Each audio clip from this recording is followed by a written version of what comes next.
Ito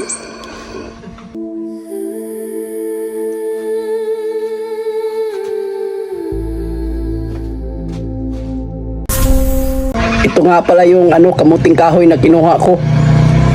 Ano tayo?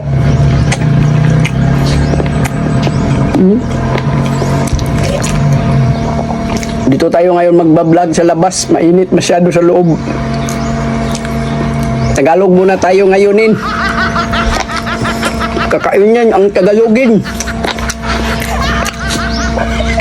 Masarapin, no?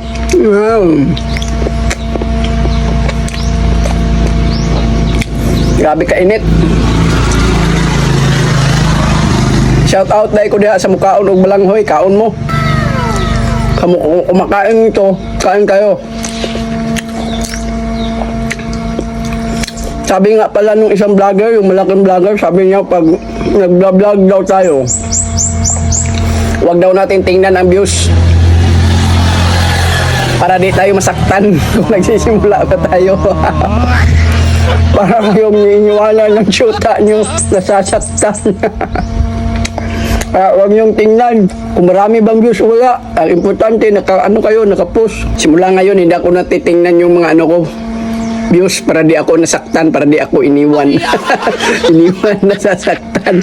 Kaya ang views natin, nasasaktan din. Namumula. Shout out to tanan Panda Rider sa Turil. Sa mga followers na ko, ug non-followers, shout out sa inyo, sa solid followers. Salamat. Salamat sa suporta araw-araw. Ganyan lang talaga mag-vlog. Magsuportahan tayo.